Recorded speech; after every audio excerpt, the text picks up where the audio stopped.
Sin embargo, el nuevo individuo, quien estaba preparado para recibirle, tomó distancia inmediata para no ser víctima del ataque. En ese momento, las imágenes en la pantalla redujeron su velocidad de reproducción, todo para mostrar el cuadro de descripción del individuo desconocido. Nombre, Higgs 6. Raza / especie, desconocida. Edad, desconocida. Habilidades, super reflejos, reacción anormalmente alta, agilidad sobrehumana, velocidad sobrehumana, destreza sobrehumana, altas capacidades defensivas. Destrezas, maestro especialista altamente experimentado en el manejo de armas de fuego duales, especialista altamente experimentado en el combate cuerpo a cuerpo, experto luchador de taekwondo, experto karateca. Poderes, superaceleración, permite a su usuario realizar arranques hiperveloces que recortan la distancia en cuestión de segundos entre él y su objetivo. Asimismo, permite el cambio de dirección de forma súper efectiva, por no mencionar que eleva al máximo su agilidad, velocidad y fuerza. Habilidad especial, ninguna. Fuera de la pantalla. Multiverso, World Wide Web, Universo, Fundación SCP, Sala del Consejo o 5. Los sujetos hasta ahora revelados han demostrado una notoria habilidad en el combate cercano y en el dominio de armas de fuego. Serían excelentes activos para la Fundación si pudiéramos experimentar con ellos, dijo Zero, con un cierto interés mientras realizaba apuntes importantes en una laptop personal. Concuerdo plenamente. De forma personal considero que, si nos pudiéramos hacer con el sujeto identificado como imitador, sería más que suficiente para proceder en la experimentación, dijo con seriedad. 3. Su habilidad única si la pudiéramos replicar e introducirlas en miembros electos del personal de asalto de la Fundación, podríamos reducir significativamente el número de bajas durante las incursiones de búsqueda y captura de SCP. Tampoco podemos desmeritar al resto de individuos. Si bien no estuvieron a la altura de nuestras expectativas, me veo en la necesidad de recordar a todos en la sala que aún son entidades desconocidas con habilidades y posibles poderes, cuyo alcance aún no ha sido categorizado, dijo 1, seriamente. Las palabras de 1 penetraron profundamente en el consciente de cada integrante del Consejo o 5, quienes quedaron callados por un momento, al darse de cuenta que cometieron el típico error de novato, lo cual es imperdonable para miembros de su posición que han tratado durante años, algunos por décadas, con seres y entidades, cuyas engañosas apariencias podrían llevar a la humanidad a la extinción. Todos asintieron en silencio para compartir una disculpa general sin explicaciones, extensiones o excusas. Asimismo, no sabemos si aparecerán más de estos individuos. Hasta ahora solo hemos visto a 3, y 2 de estos han intentado ejecutar al imitador y fallaron en su labor. Posiblemente esto no acabe hasta que el hombre sea terminado, dijo seriamente 0. Corrección, no 3, sino 4. Miren la pantalla, dijo 5. Todos volvieron su atención a la pantalla, en el instante en que el imitador atravesó el techo, cayendo en una nueva habitación donde un nuevo enemigo le esperaba. Usted tenía razón, 1. No debimos subestimar a estos sujetos, dijo 4. Esta organización aún cuenta con miembros bastante formidables, al menos, deduzco por la pantalla. Y dudo que se equivoque. Estamos contemplando a un agente altamente experimentado con excepcionales habilidades y destrezas, y con un poder bastante problemático, dijo 0, sin emoción. Recomiendo informar a nuestros especialistas para que hagan un esfuerzo extra en el estudio de métodos de captura y contención efectiva. Debemos anticipar y deducir como una certeza que todos estos individuos mostrados y por mostrar, algún día puedan ingresar a nuestro universo. Aunque no han demostrado poseer poderes que desafíen las leyes del mundo, el universo o la realidad, son una raza ajena a la nuestra que cuenta con civilización y tecnología de nivel desconocido. Acabe la posibilidad que cuenten con tecnología de portales dimensionales interdimensionales. Sería desastroso para la humanidad que llegaran a nuestro mundo, expuso 1, con seriedad analítica. No hubo miembro de la sala que estuviera en desacuerdo con estas precauciones. De hecho, algunos ya estaban pensando en agregar medidas adicionales en sumatoria a la propuesta de su colega. Multiverso, videojuego, universo, Street Fighter, Dojo de Gouken, periodo posterior a los eventos de Street Fighter V. Así que, este es el nuevo. Me agrada. Compartimos el estilo de lucha, dijo Jurian. sonriendo luego de dar un último chupete a su paleta. Espero no sea una decepción. Agradecería que dejaras de acosarme, dijo Ryu, mirando cansadamente a la peligrosa mujer que descansaba su cabeza en su regazo. Juri, exclamó falsamente ofendida ante lo dicho Ryu, ¿cómo puedes decir tales cosas? ¿Acaso no puedes relajarte un momento y disfrutar de mi compañía? Dijo Juri, burlonamente, con una mano cubriendo su boca. El pobre tipo suspiró cansadamente. Antes que pudiera decir algo, la chica se levantó, deduciendo por las miradas de muerte de dos mujeres específicas que ya han jugado demasiado, al menos, por ahora. Ay, amigo, qué envidia me das.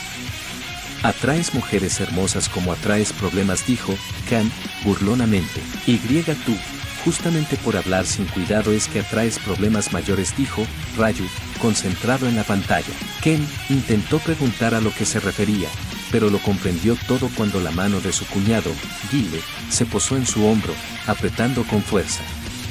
Al tiempo que su amada esposa le sonreía dulcemente, ocultando tras esta fachada los celos y la molestia de una mujer ofendida. Ken se puso pálido al instante, queriendo excusarse por sus palabras, pero nada que dijera podría salvarlo de la situación en la cual se había metido. Muchacho, creo que necesitamos hablar afuera, dijo Guile, con una expresión endurecida. Hermano, sé moderado. Como su esposa, me corresponde a mí corregir a mi esposo para que nunca vuelva a mirar a otras mujeres, dijo Elisa, dulcemente a su hermana. Nunca podría quitarte eso, hermana, dijo Guile, sustituyendo su expresión por una más gentil para volver su atención al chico, endureciéndose de nuevo. Vamos, chico, no perdamos tiempo. Ken se disculpó desesperadamente con ambos, pero ninguna disculpa sería suficiente. Pronto desapareció por la puerta del dojo. Todos quienes miraron la escena sintieron lástima del chico, hasta la propia Juri, aunque estaba más divertida que otra cosa, riendo burlonamente sin restricción. Me siento mal por él, dijo Juni. Espero que mi esposo no sea tan severo con el pobre chico, dijo Julia, la esposa de Guille. Yo también, Juni, pero es lo que le toca por estar mirando a otras mujeres ajenas a su esposa, dijo Juli, con satisfacción interna. Oraré porque tu esposo nunca te haga enojar, dijo Dasim, serenamente con las manos en posición de rezo. Juli quiso decir algo, pero entonces recordó a su esposo, dándose cuenta que no estaba con ella y preguntándose preocupada en dónde podría estar, y si estaría buscándola desesperadamente como cuando fue secuestrada entonces por Sadaloo. Mientras tanto, Hawk yacía corriendo desesperadamente por las afueras del territorio de su tribu natal, intentando rastrear a su mujer. En el instante que saltó en un intento por llegar al otro extremo de un acantilado, un portal se materializó en el aire, engulléndolo al completo para caer a los pies de su mujer, que se asustó al instante, al igual que el resto. ¿Quién diría que las plegarias podrían ser respondidas genuinamente y ser entregadas a los pies, Juan Delivery de Amazon? Al tiempo que ocurría el emocional encuentro entre la pareja, en el interior de un bosque sin nombre de Japón, Akuma yacía pacientemente contemplando la anterior pelea. Ha luchado bien, pero ha sido igual de decepcionante que su predecesor. Hasta ahora no veo a ninguno digno de enfrentar. Dejan demasiado que desear. No están a la altura de Tailón o este imitador, es hábil, pero igualmente no deja de ser inferior a mí, pero, al menos, es digno de ser considerado para una pelea, dijo Akuma, fastidiado. Espero que este otro tipo no sea una decepción como los últimos dos. Multiverso, anime, universo, Dragon Ball, periodo de la resurrección de Freezer, planeta de Bells. Esta pelea fue divertida. ¿Qué piensas tú, Vegeta?, dijo Goku, de forma bastante animada. ¿Por qué te sigues sorprendiendo por estos tipos, Kakaroto? No son la gran cosa. Están demasiado por debajo de nuestro nivel. Simplemente no tienen nada que mostrar. Son debiluchos de muy bajo nivel, dijo Vegeta, cruzado de brazos. Oh, vamos, Vegeta, es verdad que no son tan fuertes como nosotros, pero la forma en la que pelean es increíble. Es claro que se han entrenado durante muchos años para llegar a ese nivel. Merecen un poco de respeto, ¿no crees, Vegeta?, dijo Goku, con su habitual tono infantil. Ay, cómo molestas, Kakaroto, dijo Vegeta, irritado por la certeza del punto expuesto por su rival. ¿Pero por qué te molestas? Solo estoy diciendo la verdad, dijo Goku, confundido. Es justamente por esta razón, señor Goku, dijo Whis, divertido. Vegeta no soporta la verdad, y mucho menos darte la razón cuando claramente tienes un punto de cuestionamiento válido. Pero claro, su orgullo Saiyajin no le permite admitir esto. No es verdad, señor Vegeta. Esta declaración del ángel penetró profundamente en el orgullo del guerrero, quien intentó negar este hecho como mejor podía, pero era imposible de negar la verdad que había sido expuesto, convirtiéndose en la burla de Goku, quien rió sin vergüenza alguna como un niño inocente sin miedo a las represalias de su comportamiento tan disonante con relación a su edad. Recomendaría que no hagan un escándalo. El señor Bills aún duerme y no desea ser despertado. Créame, su mal genio cotidiano no puede ser comparado con el tipo de mal genio luego de un mal descanso, dijo Whis, con su tono afeminado, mientras se alejaba flotando de ambos guerreros. Estos guardaron silencio y asintieron para volver su atención a la pantalla. Mientras tanto, en el planeta Tierra, específicamente en la Game House, donde moraban el maestro Roshi, Krillin, número 18, y su hija, Marrón, asimismo, Yamcha, Tenzin y Chaos. Todos reunidos en una misma sala. ¡Wow! Todos estos tipos son realmente buenos en las artes marciales. Por supuesto, ninguno está al nivel de Goku, Vegeta, Piccolo o alguno de nosotros, pero realmente se nota lo bien trabajado que están en el arte, dijo Krillin, con cierta emoción. Si no estuvieran tratando de matarse por razones tan inhumanas estaría de acuerdo contigo, Krillin. No apruebo que sean utilizadas para hostigar y torturar a un hombre que, según llegué a comprender, ya ha sido juzgado sin tener certeza si es culpable o inocente de haber cometido un crimen, dijo el maestro Roshi, con reflexión y decepción. Concuerdo plenamente, maestro, dijo Tenzin con calma. Las artes marciales son sagradas.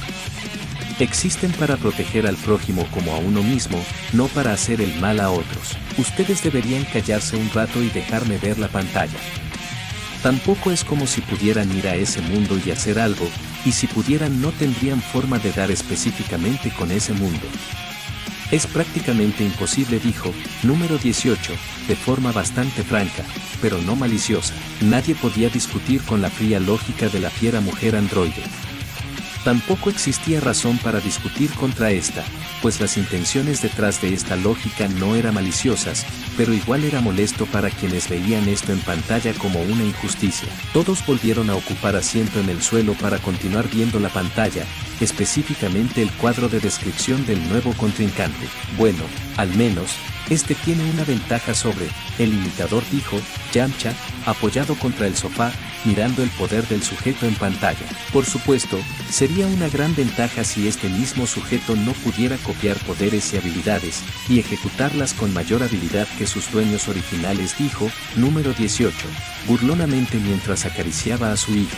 Ay, por favor, puede ser bueno, pero no es invencible, dijo Yamcha, sin perder su buen humor. Eso es un hecho. Allí está, Goku, es la persona más fuerte que conocemos, e incluso él no es invencible, dijo Krillin, con una sonrisa boba en su cara. Sí, pero eso es relativo. Goku ha perdido porque ha enfrentado a sujetos muy por encima de su poder o porque directamente se ha confiado de su fuerza. Este sujeto pelea por supervivencia, dijo número 18, volviendo su atención a la pantalla. No quiere ganar, quiere vivir un día más, y quienes lo cazan son inferiores a él, pero son numerosos sus enemigos. En algún punto se agotará si los enemigos no paran de llegar. ¿Está sugiriendo que es una pelea de desgaste?, dijo seriamente Tenzin. Es el rumbo por el que va la pelea. No tengo dudas, dijo número 18, con su tranquilidad severa característica. Todos reflexionaron sobre este punto de vista en silencio, llegando a la conclusión inevitable que, número 18, no estaría equivocada por los motivos anteriormente expuestos. Dentro de la pantalla, inmediatamente, el imitador arremetió de forma feroz contra su enemigo, a quien intentó conectar un recto cruzado directo a la boca del estómago, el cual fue bloqueado efectivamente con un cruce de karate. En vista que falló en su intento, el imitador arremetió con un gancho de izquierda directo al mentón que Kick 6 bloqueó con un bloqueo de karate. Con el costado izquierdo de su enemigo expuesto, Kick 6 contraatacó con un golpe certero de palma, que liberaría una onda de choque que le cubriría al completo y, por consecuencia, expulsaría al imitador al menos 1 metro, la distancia suficiente que le daría el tiempo necesario para activar su poder. Kick 6, cual si fuera una batería humana, generó grandes cantidades de energía que lo envolvieron al completo, al tiempo que generaba corrientes de aires, asimismo, una onda de choque soberanamente potente, a su alrededor. Cuando estuvo listo, atacó con velocidad avasalladora, desapareciendo, con destello de luz, frente a los ojos del imitador, quien no daba con la posición de su enemigo. Sin embargo, como el experimentado luchador que era, guiado por sus instintos de lucha y supervivencia, interpuso sus manos en la boca del estómago, interceptando el golpe bajo, así como la patada en alta velocidad que le acompañó, haciendo que se levantara del suelo, posición que lo dejaría indefenso ante el inminente codazo inverso propinado en su lomo que fue seguido por un golpe a la parte trasera de su cabeza con el dorso de la mano de Kick 6, fuera de la pantalla. La proeza de velocidad demostrada por Kick 6 maravilló de sobremanera a los infinitos espectadores, especialmente a aquellos habitantes de mundos donde no existen poderes ni habilidades especiales, solo individuos comunes y normales. Multiverso, series, universo, Juego de Tronos, primera temporada, periodo antes de la visita del rey a Invernalia, el norte, Casa Stark, Gran Salón. El Gran Salón yacía sumido en un prolongado silencio invernal. Cada miembro de la familia Stark y el séquito al servicio de esta misma, guardaban silencio por la sorpresa que se llevaron hace un momento con este nuevo peleador que los hizo abrir grandemente los ojos, incluyendo al propio Lord Stark, quien, antes erguido en su señorial asiento, se vio interesado al punto de inclinarse más exclusivamente para poder contemplar de mejor forma a los involucrados en el combate. Por los antiguos dioses. ¿Qué son estos sujetos? Nunca en toda mi vida he visto a hombres moverse y pelear como estos dos lo han hecho hasta ahora, dijo Roderick Castle, rompiendo el silencio formado. Como usted, también estoy curioso conocer la respuesta a esa pregunta, Sir Roderick. Ninguno de los hombres mostrados hasta ahora han demostrado ser común en ningún sentido. Tampoco estoy seguro de decir que sean hombres como usted o como yo, dijo Robb Stark, con un tono más serio, en un vano intento por no mostrar de sobremanera su asombro. Es que ninguno de ellos lo son, Robb. Dudo que incluso esta cosa sepa que son, agregó Jon Snow, uniéndose a la conversación. ¿A qué te refieres, muchacho?, dijo Roderick Castle, con un indicio de interés por la opinión del Snow. Noté que este espejo no muestra toda la información de los sujetos. No ha mostrado la edad ni la raza. En su lugar, pone este símbolo extraño, dijo Jon, mientras dibujaba con su dedo el símbolo interrogativo en el suelo. No sé qué sea, pero ha aparecido en todos los que siguieron al primero, lo que me hace pensar que no se sabe lo que va allí. ¿Estás blasfemando, muchacho? ¿Acaso estás diciendo que los dioses son ignorantes?, dijo Roderick, con una ceja levantada y el ceño a medio fruncir. Antes que Jon se viera obligado a disculparse para evitarse un problema, Lord Stark intervino en la conversación, asegurándole al maestro de armas que esa no era la intención de Jon, sino exponer una posibilidad. Mientras esta discusión se daba, esta escena era vista por el eterno espectador, quien miró complacido al chico Snow por haber acertado en su suposición. Asimismo, lo miró con tristeza por su destino, deseando que cuando llegue su momento sepa cómo aprovechar la privilegiada información mejor que quienes deseen su cabeza. Mientras tanto, Lord Stark pensaba en el pasado con preocupación, especialmente viendo a Jon y el secreto de su verdadera identidad y valor para el mundo, en especial para los enemigos de la corona y sus propios aliados, quienes podrían convertirse en enemigos si se conocía su verdadero nombre. Internamente rezaba, pensando en la posibilidad de ver el futuro y el pasado que sus actos y acciones, y rogando que por una vez los dioses le ignorasen por el bien del reino y su hijo sobrino. Multiverso, cinematográfico, universo, Gladiador, eventos posteriores a la batalla de Germany, campamento del ejército romano del norte. En la parte central de campamento, donde yacían dispuestas en un círculo, las carpas de los miembros más importantes del ejército romano, encabezadas por la del emperador Marco Aurelio. Reunidos en este lugar estaban algunos soldados, tenientes y capitanes distinguidos, la guardia pretoriana siempre velante por la seguridad del emperador, quien encabezaba al grupo de personas reunidas admirando la pantalla. Asimismo, a su legítimo hijo, Cómodo, y Lucilla, quienes ocupaban asiento no muy lejos de su emperador padre, pero quien ocupaba el lado derecho de la autoridad mencionada, estaba su leal general e hijo en todo, menos en la sangre, Máximo. La impresión de los anteriores combates aún permanecía fresca en la mente de todos estos hombres, quienes habían visto y sobrevivido a tantas batallas con hombres que en algún aspecto les superaban, pero que ahora veían a individuos que empezaban a comparar con semidioses por sus increíbles habilidades y capacidades que los elevaba un escalón o varios por encima de ellos, los simples mortales. Actualmente, concebían al nuevo oponente del tipo negro como un descendiente no reconocido de Hermes por la velocidad con la cual se desplazaba y atacaba. Oh, Máximo, muchacho, mira eso. Es magia. Magia real como en la de esas viejas historias y poemas de tiempos antiguos, dijo Marco Aurelio, mirando a su general con la emoción de un niño que descubrió algo nuevo. Por su parte, Máximo solo atinó a decir sí. Al igual que el resto estaba conmocionado por lo visto en pantalla, especialmente por los hombres poseedores de estas habilidades, a quienes no veía como hombres, sino lo más cercano a un semidios por todo lo que han demostrado. Nunca imaginé que podría haber otros mundos. A mi tan avanzada edad, esto ha sido una grata sorpresa y una oportunidad que agradezco seguir vivo para poder disfrutar de esto que piensas tú, Máximo. Dijo Marco Aurelio. No puedo estar más de acuerdo con usted, César. Este presente que los dioses nos han concedido ha sido uno bastante generoso. Aunque me cuestiono si esto no traerá consecuencias graves, César.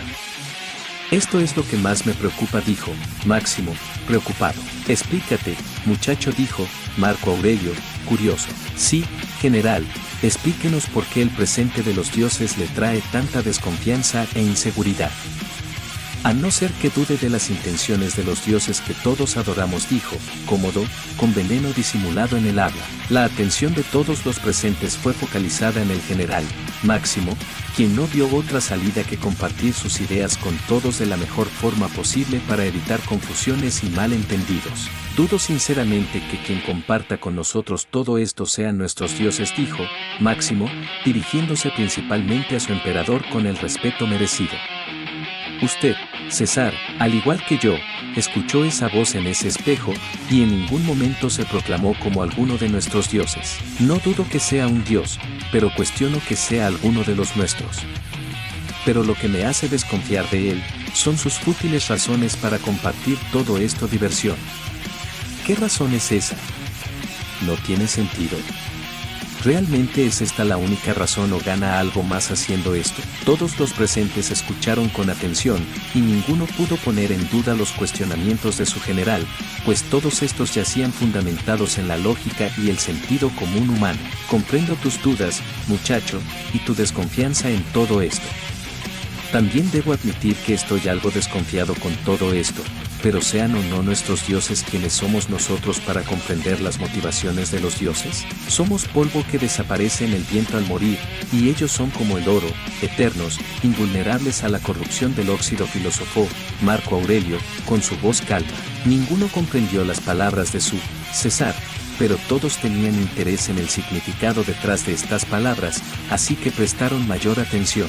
No comprendo, César, dijo Máximo, comunicando la duda colectiva. No soy más que un viejo.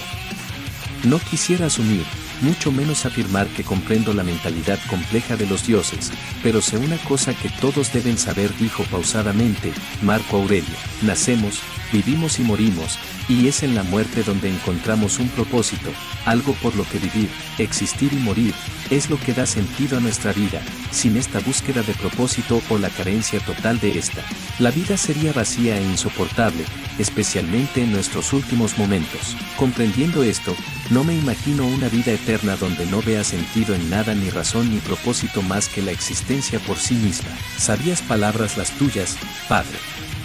Una vida sin propósito no tiene sentido vivirla, dijo, cómodo, tan adulador como siempre. Marco Aurelio, en eso pensó en la vida que llevaba su primogénito, siendo una vida hedonista sobrecargada de placeres por la carencia de madurez de su hijo y la falta de hombría en el mencionado. Este pensar sobre el hedonismo le hizo pensar en algo. Ignorando a su hijo, Marco Aurelio, agregó, sí, así como la vida de los placeres. Quien busca el placer de forma constante es alguien sin propósito para vivir, dijo Marco Aurelio, a manera sutil de señalar la vida de su hijo. Cómodo, comprendió la naturaleza de las palabras de su padre, provocando que su sonrisa fuera borrada en ese instante y volviera a su bebida simulando tranquilidad, cuando claramente estaba irritado a más no poder. Bueno, creo que me he desviado del asunto y estoy complicando las cosas más de lo que debería con mi explicación. Intentaré resumir mi punto con una simple pregunta: si vivieran por la eternidad y cumplieran su propósito en la vida, ¿qué sentido tendría después continuar existiendo? Al menos, quiero entender que así piensan los dioses y por eso en tantas historias recurren a la búsqueda del placer constante, dijo Marco Aurelio. Todos los presentes guardaron silencio por las enseñanzas de su César, quien los hizo dudar durante todo el discurso sobre la falta de sentido en sus vidas, y dándoles una nueva perspectiva nueva sobre ellos y posiblemente una certeza de los dioses. Ahora comprendían, especialmente, Máximo, que tanto los dioses como los mortales compartían ciertos rasgos que podrían hacerlos iguales. Máximo llegó a la conclusión que posiblemente su César tenía completa razón, ya que su razonamiento tenía sentido con el mensaje del ser que les permite ver estos mundos. Agradezco su sabiduría, César, dijo Máximo, humildemente, inclinándose ante su señor. Luego de un rato, todos volvieron a la pantalla. Dentro de la pantalla, luego del último golpe, el imitador, no dispuesto a convertirse en el saco de boxeo del enemigo, retrocedió con un salto, mientras Kix 6 realizaba una vuelta sobre su propio eje a alta velocidad, cargando su siguiente ataque mientras avanzaba, dando la impresión de ser un trompo humano. Cuando terminó de girar, Kix 6 dirigió una patada de capoeira al imitador, quien consiguió bloquearlo, así como las siguientes patadas que provenían por vía aérea, donde la última, además de no poder impactar, llevó a la consecuencia inevitable que el imitador la sujetara para luego arrojar con brutalidad a su propietario contra la puerta reforzada apostada a su espalda, causándole gran daño. Para este punto, el imitador brilló de forma titilante, anunciado que consiguió adaptarse y copiar cada característica del enemigo, quien velozmente contraatacó, solo para verse contrarrestado por el puñetazo del imitador, que impactaría con el propio, así como siguiente cruce de puños y patadas que no le llevaron a ningún resultado, excepto a recurrir a su última opción. En pleno vuelo, marcaron distancia uno del otro. Kix 6 desenfundó sus pistolas duales, las cuales fueron inmediatamente replicadas por el imitador, quien, siendo el primero en tocar el suelo, luego que dejara de hacer girar sus armas, abrió fuego inmediato a gran velocidad desde distintos ángulos para que sus ataques fueran impredecibles. Sin embargo, Kix 6 no era un cualquiera, sino el dueño original de las habilidades usurpadas por un ladrón. Kix 6, determinado a demostrar que ninguna copia es superior a él, arremetió hacia adelante, logrando una proeza que pocos en los distintos universos han sido capaces de lograr y vivir para contar la hazaña: esquivar la bala de un arma dentro de su rango de tiro efectivo, así como conseguir bloquear de forma consecutiva una serie de disparos, emitidos desde distintos ángulos, empleando como único recurso de protección, el armazón de sus propias armas. Y todo mientras cortaba la distancia con tal elegancia que la escena parecía más una coreografía de baile que una lucha a muerte. Fuera de la pantalla, multiverso, anime, universo, Kimetsu no Yaiba, periodo previo al arco del tren infinito, mansión Ubuyashiki, sala de reuniones. Estos sujetos no solo son fuertes, sino también muy extravagantes, dijo Tengen Usui, adoptando una pose característica. Estoy plenamente de acuerdo, Usui. Sus habilidades en combate son bastante notables. Dijo Kyojuro Rengoku, entre animados gritos.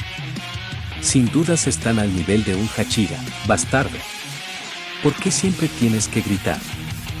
Dijo Shinasugawa Sanemi, irritado levemente. Lo siento, Shinasugawa. Estoy medio sordo, así que desconozco qué tan alto estoy hablando. Dijo Kyojuro Rengoku, sin perder su buen humor, como sea. Dijo Shinasugawa Sanemi, reacio a cualquier diálogo que no sea una discusión. Ara, qué forma más curiosa de utilizar un arma de fuego. ¿No lo crees, Tomioka-san? Dijo Shinobu Kocho, interesada. ¿En serio eso es lo que te sorprende y no el hecho que están peleando de forma cerrada mientras mutuamente se disparan y esquivan balas a increíbles velocidades? Dijo Hiyu Tomioka, genuinamente confundido por la reacción de su compañera. Shinobu contempló la respuesta de su compañero por un momento levemente irritada. Por eso no tienes amigo, Tomioka-san. Por eso todos te odian, dijo Shinobu Kocho, tan sonriente como siempre, a pesar de su marcada irritación. A mí nadie me odia, dijo Tomioka, con su habitual frialdad, mientras este dúo caía nuevamente en la habitual discusión.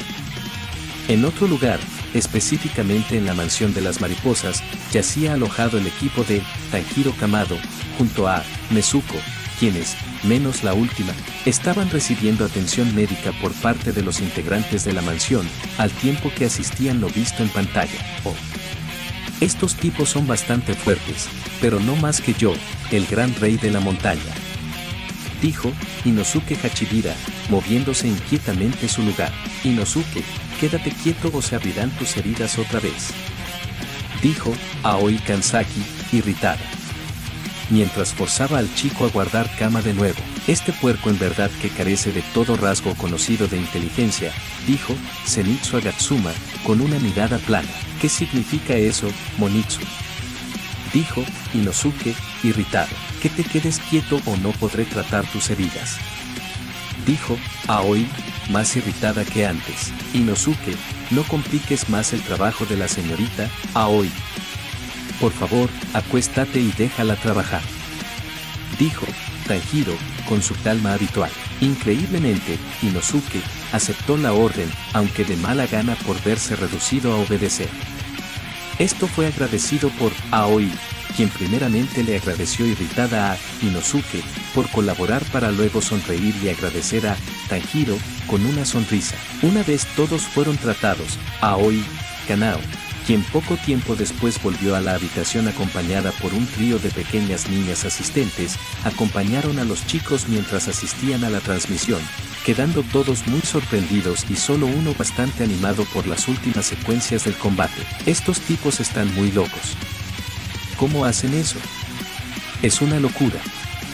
Dijo Zenitsu, escandalizado al punto de la ridiculez. Increíble. Son mucho más rápido que el señor Tomioka. Dijo Tanjiro, incrédulo al considerar este hecho imposible siempre que no fuera un demonio. La señorita Shinobu es bastante rápida, pero ni ella puede moverse a tales velocidades, dijo conmocionada Aoi, tratando de seguir el ritmo de los sujetos en la pantalla, aunque este intento solo le generaba dolores de cabeza. A mí me causa repelús ver cómo esquivan los disparos desde tan cerca. Comentó incómoda la pequeña Kiyo Terauchi. Este comentario fue respaldado por el otro dúo de pequeñas asistentes que buscaron seguridad en el chico, Tanjiro.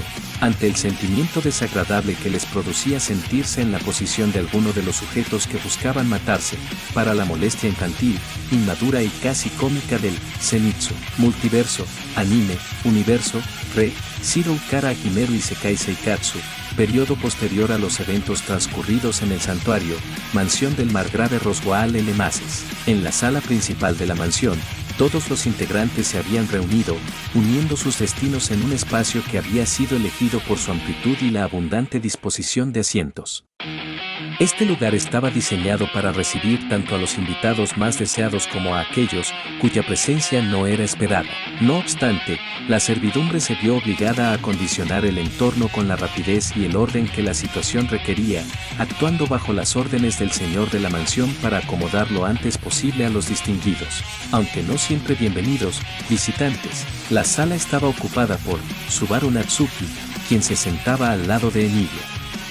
Detrás de ellos, Otto se mantenía junto a Garfiel y al margrave Roswaal. En las piernas de Subaru, Beatrice lucía doblemente feliz, no solo por la compañía de su persona favorita, sino también por el tiempo compartido con su hermano, el gran espíritu delfín, Puck.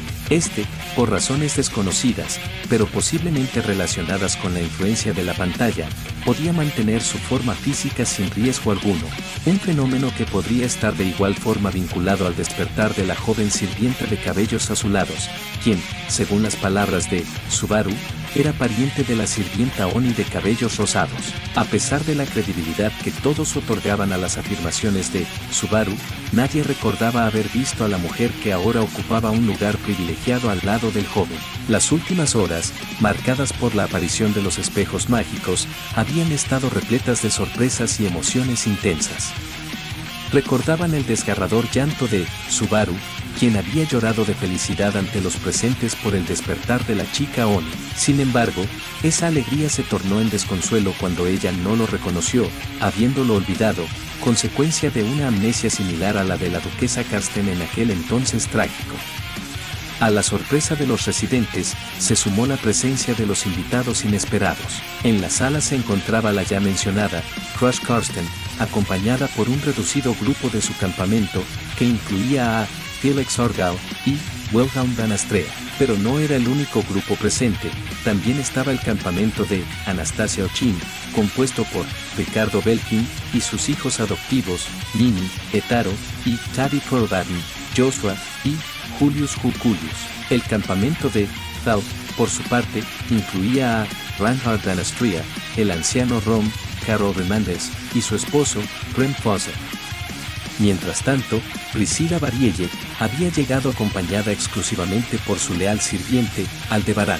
Entre tantas figuras de gran relevancia, solo una persona se mantenía al margen, Liliana Masquerade, un joven bardo, quien permanecía cohibida en silencio, intentando pasar desapercibida cerca de la arrogante mujer pelirroja.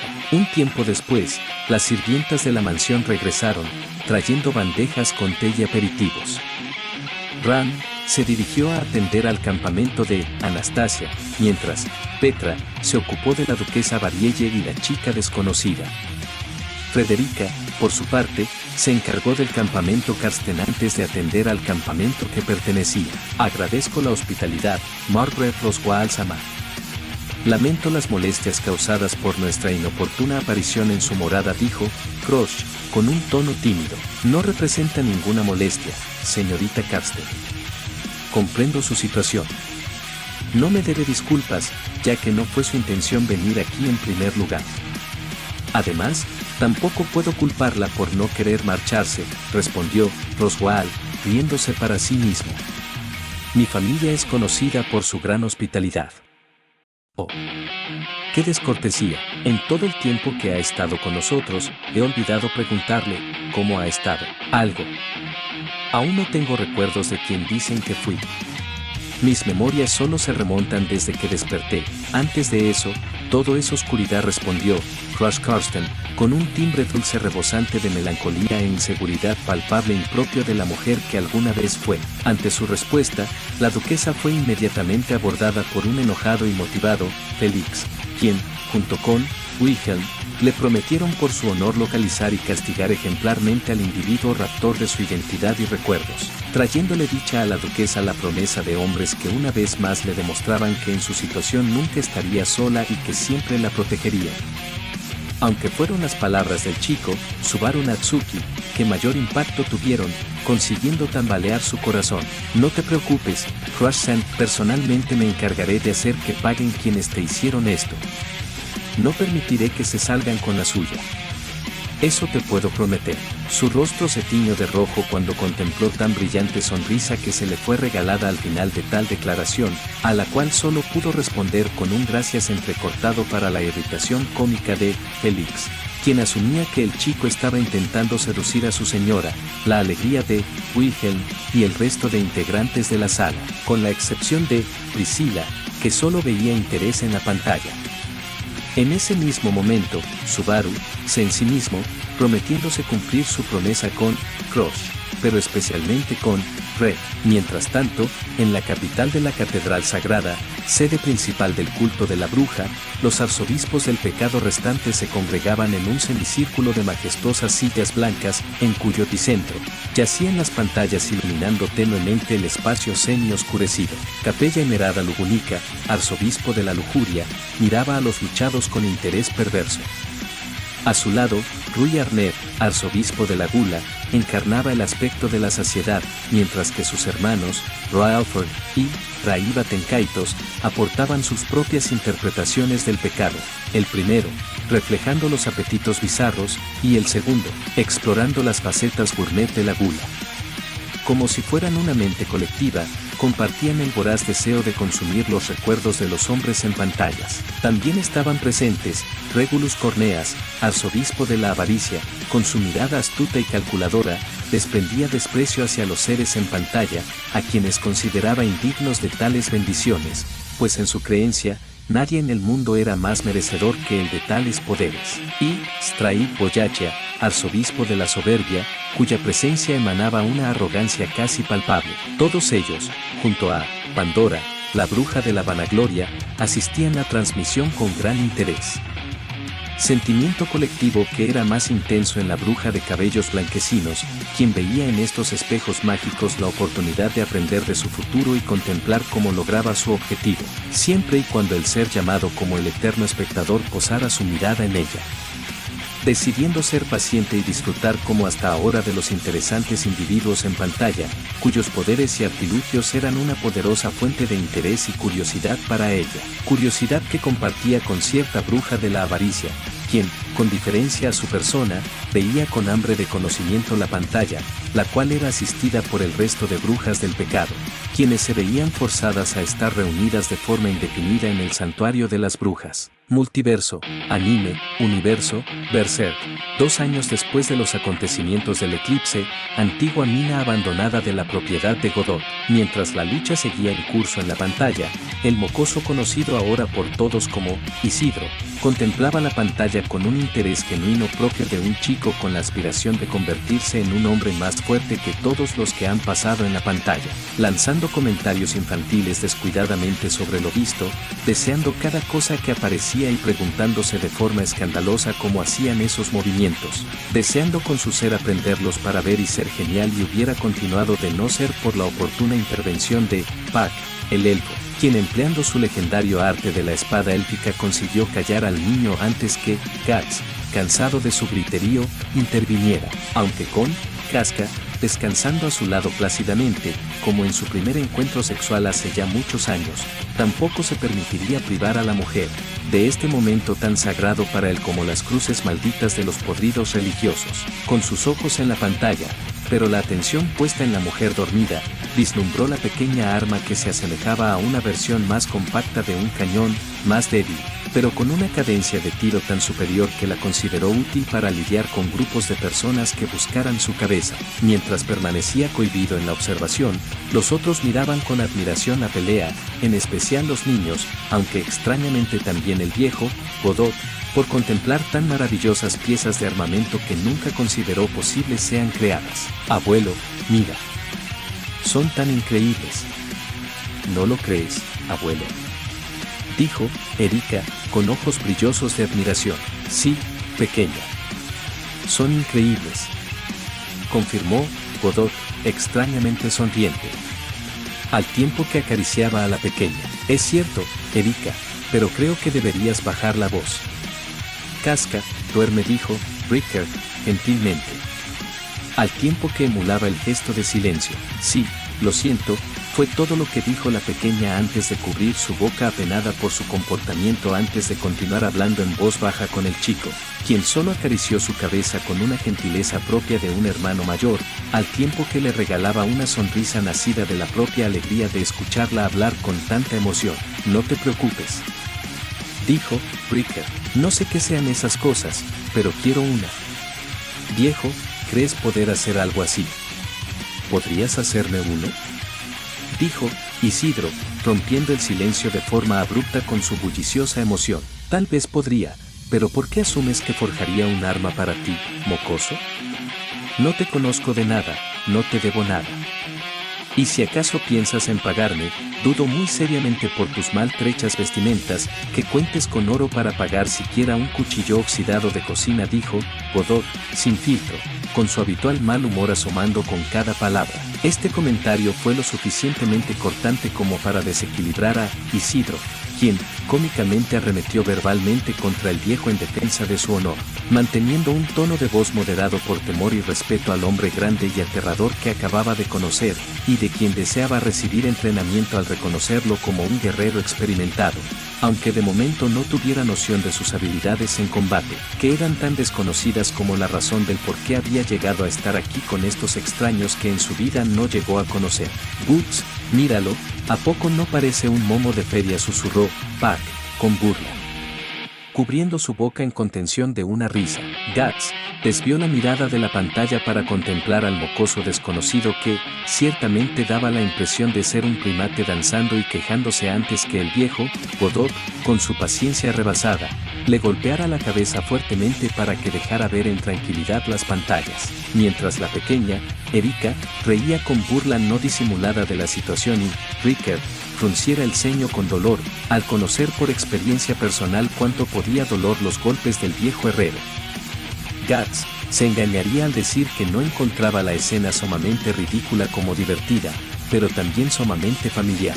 No deseando revivir memorias de antiguos tiempos mejores, volvió su atención a la pantalla, ignorando groseramente al molesto Pac, quien le quedó mirando cómicamente molesto y frustrado como en veces anteriores.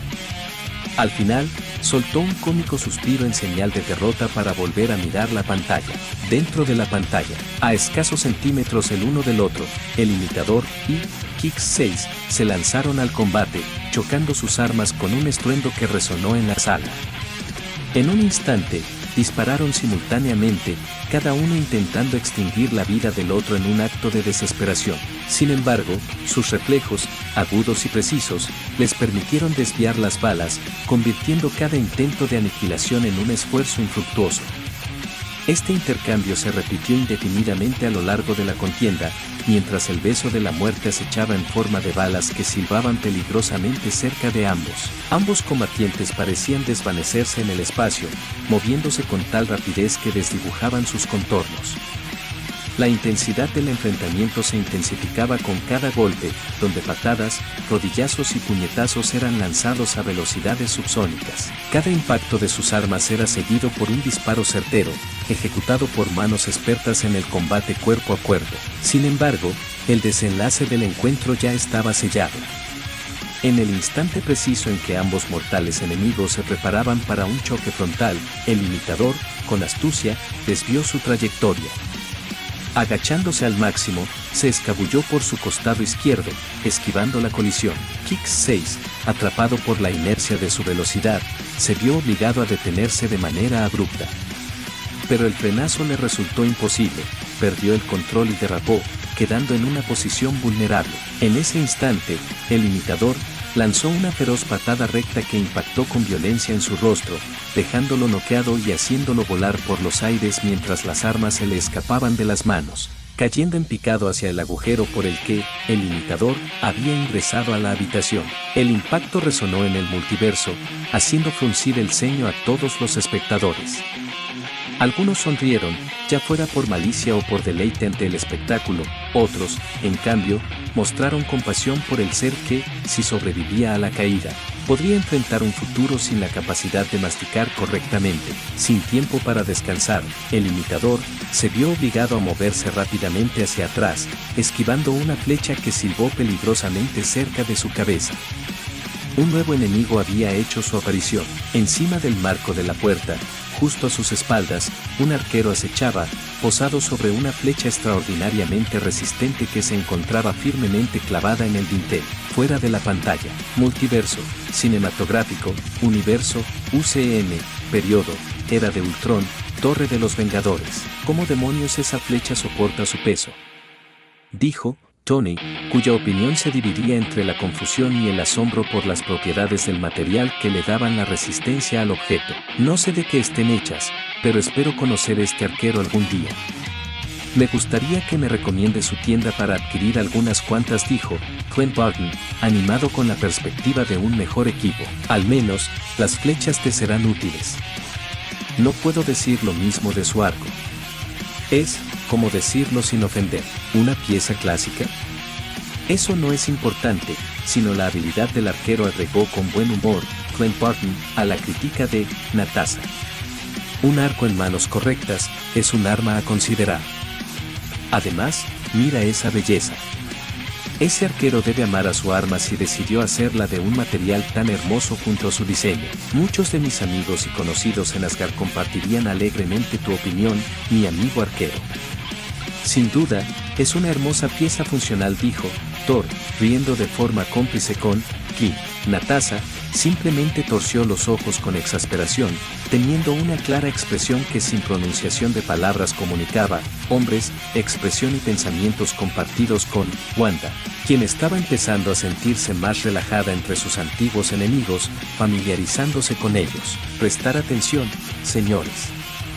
Tengo el presentimiento que nos mostraran otro cuadro, dijo Steve Rogers, mirando la pantalla atentamente. Bueno, aquí vamos de nuevo, dijo Tony, poniendo en blanco los ojos por la constante repetición del ciclo de pelea seguido por un anuncio informático.